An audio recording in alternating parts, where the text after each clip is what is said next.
Skip anjir. Skip.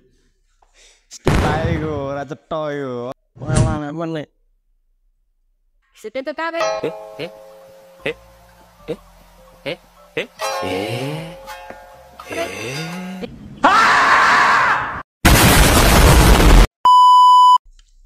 Skip aja.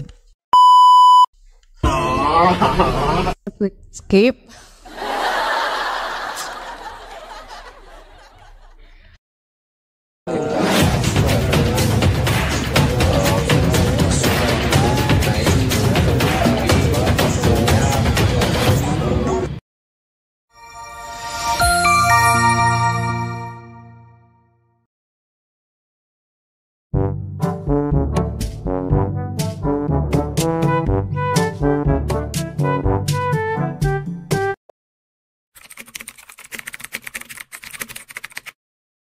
MPS sama Genpi. Yang pertama ada pimpinan ranting IPNUI PPN Sentral Kawangan, yang kedua ada pimpinan anak cabang IPNUI PPN Kaliwungu, yang ketiga ada Karang Taruna, yang keempat ada Genpi.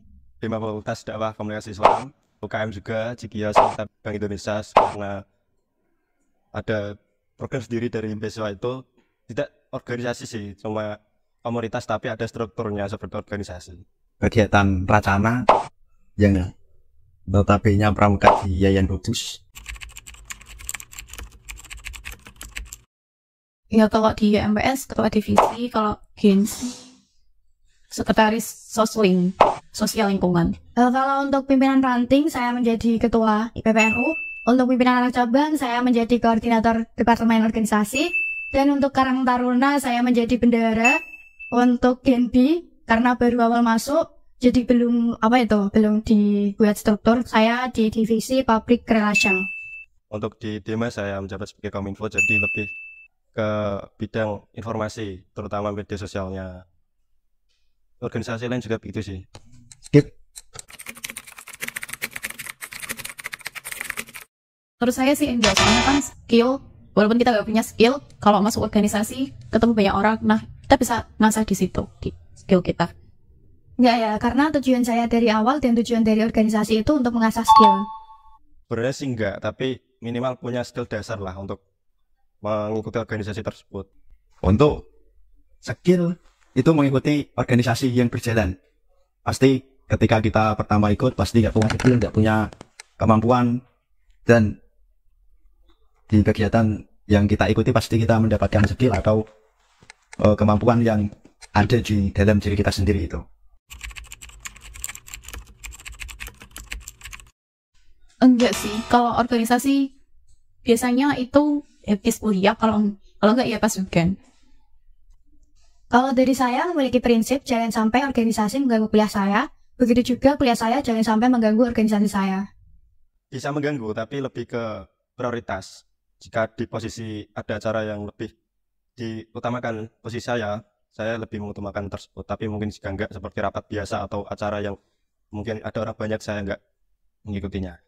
Kalau organisasi di kampus itu menyesuaikan libur dari kampus ya, pasti enggak tabrakan ke kegiatan belajar kita, ataupun ada kegiatan juga pasti menyesuaikan kegiatan di kampus kita.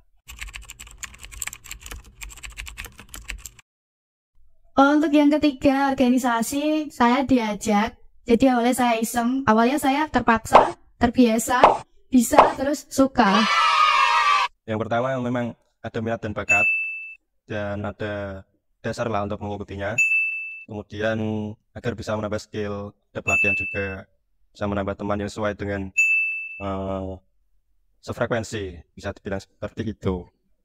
Untuk saya sendiri ya, sudah mengikuti kegiatan dari sejak kecil, terus sampai di jenjang perkuliahan itu ada yang menaunginya, jadi ya kita mengikuti alurnya saja.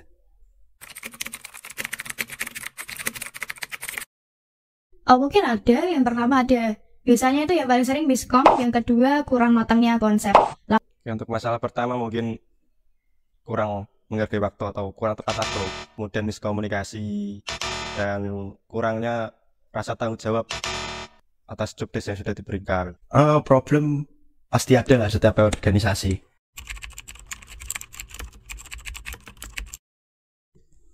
banyak sekali ya Mbak, karena kan di organisasi kita kan diajarkan untuk tanggung jawab dan untuk melatih kepemimpinan, menambah relasi. Nah untuk kedepannya kan jika kita kayak mudahin kerja, ketika kita punya teman gitu kan gampang kalau kita tanya kayak persyaratannya dan lain-lain. Terutama relasi, kemudian ilmu yang nggak ada di bangku kuliah, dan bisa mengetahui lah bagaimana organisasi itu berjalan. Nanti kita bisa berbicara di depan umum, pasti orang lain menganggap kita itu lebih hebat dari mereka, lebih bisa berbicara, lebih kayak apa ya, jiwa kepemimpinannya itu pasti ada gitu. Kalau dibenahin tidak ada, mungkin untuk anggotanya semoga untuk kedepannya selalu kompak. Itu aja. Menurut saya tadi lebih menghargai waktu saja, karena organisasi bisa berjalan dengan baik dan sesuai dengan proyek yang ditentukan itu karena anaknya tersebut menghargai waktu. Skip. Ya, skip.